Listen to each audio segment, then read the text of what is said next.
Nosaltres no esperàvem més, perquè ja saben que n'hi ha alguns grups en el consistori que estan treballant moltíssim perquè aquest Ajuntament treballi en la línia de lo que estan treballant els països nòrdics, és a dir,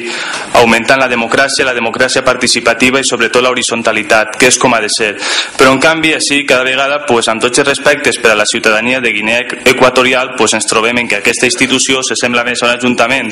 de Guinea Equatorial que a qualsevol Ajuntament europeu. Però bé, en tot cas, nosaltres continuarem insistint perquè n'hi ha que escoltar i sobretot n'hi ha que escoltar a la ciutadania, una ciutadania que cada vegada està reivindicant més participació i sobretot més justícia social i una major promoció econòmica de la ciutat, cosa de la que vostès estan fent cas omís.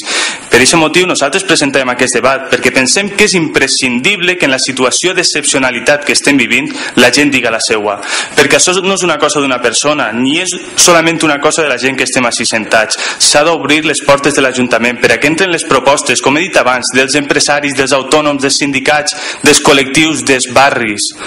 perquè estem per damunt de la mitjana estatal en quant a atur, perquè el nostre comerç s'enfonsa, perquè la indústria se'n va d'aquesta ciutat i els responsables, en certa manera, són vostès, perquè no han sabut dinamitzar aquesta ciutat, una ciutat que cada vegada està més grisa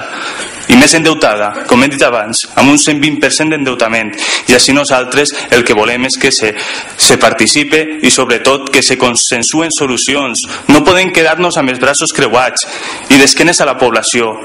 O és que no van escoltar l'altre dia la manifestació? Què és el que diuen?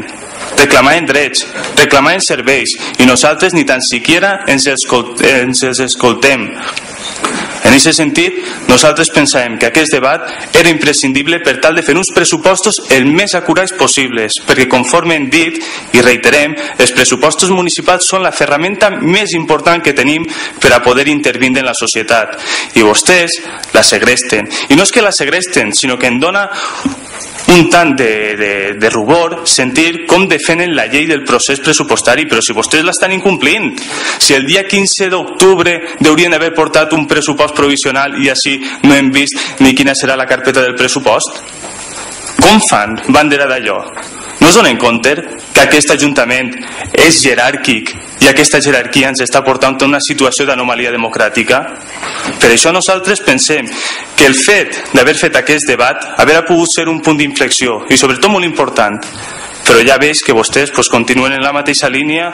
però esperem que pront acabe.